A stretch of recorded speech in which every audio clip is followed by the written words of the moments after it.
We're going to go over some Pilates fundamentals, and today we're going to talk about breathing, what your powerhouse is, how to scoop your abdominals, what the C curve is of your spine, how to imprint your spine, and also what the frame or the box of your body is. I'm going to go through these with some exercises. This takes a little bit, but it's really worth it because understanding these concepts and fundamentals is really important to all of Pilates. So starting out, let's try laying down on your back. I'm going to do this with you. You can have your knees bent. And we're going to go over a breathing exercise. Just place your hands on your stomach and breathe into your hands, or just breathe in normally like you normally would. And breathe out. You'll notice your stomach lifts and falls, and that's normal.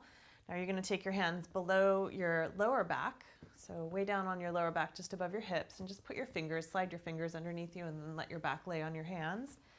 And try breathing into your hands that way. So a nice big inhale and exhale. Continue breathing into your low back. Inhale and exhale. Keep going as I talk. When we breathe deeply like this, when you're breathing into your low back, you open more chambers in your lungs. You start filling up the chamber of your lungs more deeply. And this deeper breathing, continue breathing like that. This deeper breathing actually helps to expand your lung capacity and makes your breathing more powerful. When Joseph Pilates talked about breathing, and if you asked him about breathing, he just told you to get all the air out. And this is another way of expanding your lungs, because when you really wring out the lungs, when you breathe in again, it fills that capacity up even bigger. So you can think about Pilates breathing as wringing the air out of your lungs so that new fresh air comes in and expands the places that you're breathing into your back and your sides more than just at the top of your chest. And then also, when you're working out, you want to be breathing with the rhythm of the exercises so that you're not gasping for breath ever. You should be able to carry on a conversation as you're working out. If you are gasping for breath, that's a sign that you should slow down and return to your breath. So those are general principles around the breathing. Often in traditional Pilates, your teacher won't be directing your breath for every single repetition or every single exercise, because you're expected to learn to breathe on your own, as you naturally would going down the street. You're not reminding yourself to breathe in on every step or breathe out on every step. So that's what we want to become natural at. All right, so the second thing we're going to talk about is the powerhouse. Your powerhouse muscles are your abs, your lower back, your bottom, and your inner thighs. And these are all the muscles that support your hips and your spine. And when these muscles are really strong and flexible, your body, you're supporting your movement of your limbs, your body. It's almost like a tree trunk. If you have a strong and flexible trunk on a tree, the limbs of that tree are very able to withstand any kind of movement that might come along. So let's figure out what the powerhouse is by feeling it with an exercise. Go ahead and lay back down, keeping your knees bent. You can have your feet kind of far away so you can't reach them with your fingertips, and legs together. Squeeze your legs together and give yourself actually a pat on the bottom. This sometimes helps. Having a tactile cue with your hands touching you is often very helpful. And then let that squeeze go. Separate your feet and try and squeeze again. It's quite hard to find the same amount of squeezing when your legs are apart as when they are together. So I want you to have them together. Squeeze your bottom again, that feels more secure. And then give yourself a pat on your inner thighs. They're probably squeezing when you hugged your legs together already, so you feel both. Okay, second, I want you to put your hands on your belly and squeeze your legs together and pull your belly down towards the floor at the same time. This is a big part of your powerhouse. And then let that go. And last, I want you to scoop in your belly, squeeze your bottom, squeeze your legs together, and gently lengthen your back on the floor so that you're not curling and tucking too much. You're just lengthening your spine on the floor as you scoop in your abdominals. This involves your lower back as well. So now everything is engaged. Let's challenge that by continuing to scoop and squeeze and hug everything together. I'm going to ask you to slide your right leg out without changing any of that. So just right leg slides out. Try not to shift. And right leg slides back in. And let's do the left leg. Start with an inhale And then slide your leg as you exhale. And take an inhale. And slide your leg back as you exhale. Squeeze everything back together. I'm going to add on to that for more difficulty. Take your arms straight up to the ceiling. Let your shoulders relax down into the floor like you're plugged in. And we're going to slide the right arm and the right leg at the same time. So as you slide your right leg out and reach your right arm back, I want your ribs to stay on the mat. Your upper abdominals will be involved as well. So no space comes underneath your ribs and nothing sticks out on top. And exhale, bring that back. That means you might not be able to let your arm or your leg fully reach the floor. Slide your left arm and left leg out. Reach away from your strong center. And then use your strong center to return. Okay, we're going to go for a big challenge. Both arms and legs will reach out on this one. Take a big inhale. Engage your powerhouse, scooping your abdominals, and slide your legs out as your arms reach back. Try not to let anything stick out. Ribs are down, belly is scooped in. It's quite difficult. And then exhale, bring it back home. And let that go. So that's an idea to help you, an exercise to help you feel and understand what that powerhouse is. We'll continue with that now. Talking about how to lift your head using your powerhouse.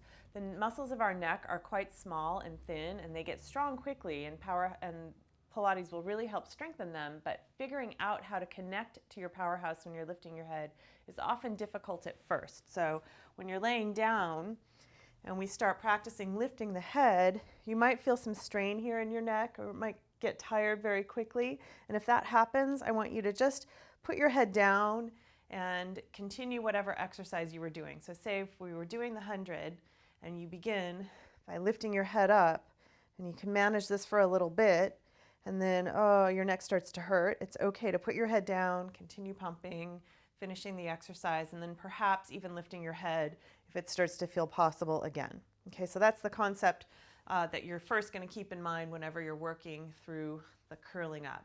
The second thing we want to think about is using our upper abdominals to help the head lift up. So hands can go behind your head. You can even place one hand on top of the other right at the base of your head, where your neck meets your head, and then take a big inhale. As you exhale, begin to bend your upper abdominals. It's almost like we tied a rope to the very bottom of our sternum, and you're going to pull your sternum towards your hips and bend your upper rib cage to hold your head up. Your hands can assist this for a moment. Hold, breathe in there. As you breathe out, gently press your head into your hands and lengthen your neck all the way back to the mat. And stay. Take an inhale again. Squeeze your bottom, scoop your abdominals, your lower belly in. Exhale and lift your chest. Bending your rib cage, hold. Relax any tension you might be holding in your neck. Just let your head be there and try to find the strength in your upper abs. Breathe in there. Breathe out and lengthen by pressing your head into your hands and roll back down. Practice one more time. Take an inhale and exhale. Lift your head and chest. Bending your rib cage, hold, squeezing your inner thighs together, your bottom squeezing, your belly is scooping. Breathe in. Breathe out and curl back down. Press your head into your hands. So that's a nice exercise to help you understand how this area of the body, your upper abs, helps to lift your head and support that movement. Okay, finally, we're going to go over how to curl and get the imprint of the spine and the C-curve, the scoop of the abdominals. It's all kind of three things, but they all come with the same idea. So the exercise we'll practice here is a pelvic lift. I want your feet to be a little closer to your bottom this time, almost within reach of your fingers, and we'll have feet apart, so they're hip distance apart. Let your arms relax. I'm going to move my hands out of the way so that you can see my lower body. So my hands are here. You can have your hands by your sides.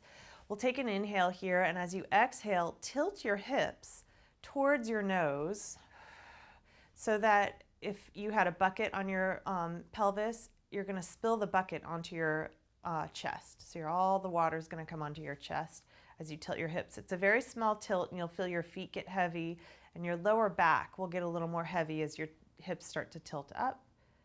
And exhale, let that go. When we do it the second time, I really want you to scoop in your stomach, pull your belly down towards your spine, and tilt your hips. And that means your tailbone's going to get a little lighter off the floor, and your lower back will get a little heavier, and it's lengthening your lower back. And then exhale and let it drop.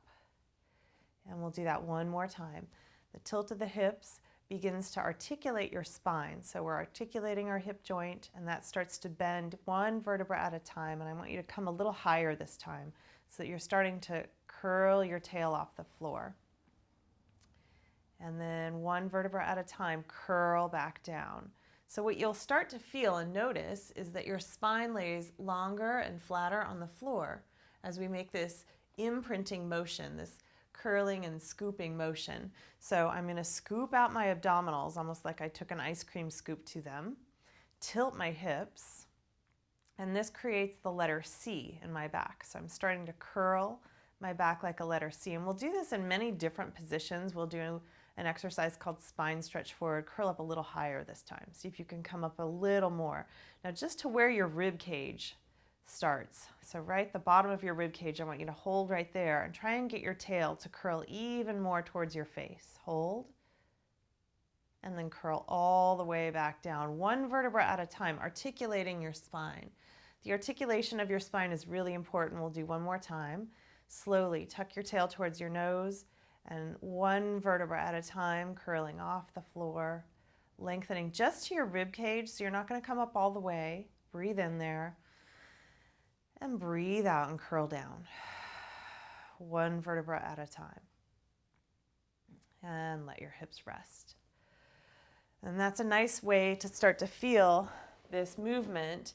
This is another way to see it. You can see my back is starting to make the letter C, like a C curve. And this is a nice way to open up the spine in that direction. So when we refer to C curve, you're thinking of curling your back like a letter C, hollowing out your abdominals, and lengthening your spine.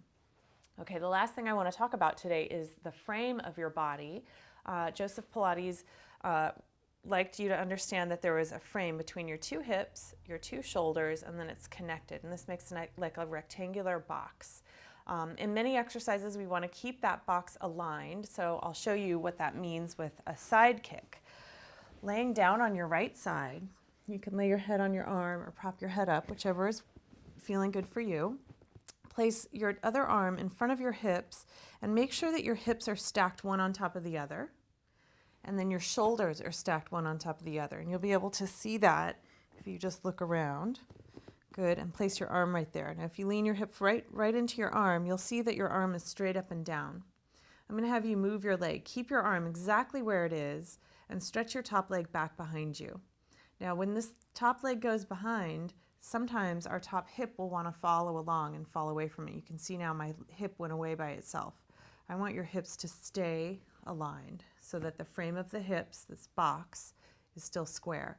The other thing that happens when we move our leg is when the leg goes back, we often want to lean forward to make that balanced.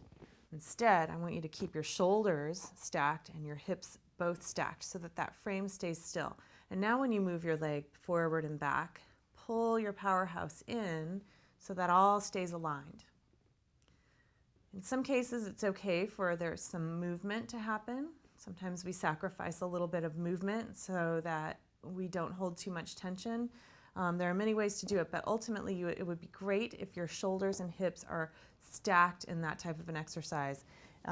There will be times when we do twist in an exercise, and in that case we want that to be an even twist, but that's going to be much more challenging. That's the basic concept of keeping this frame aligned.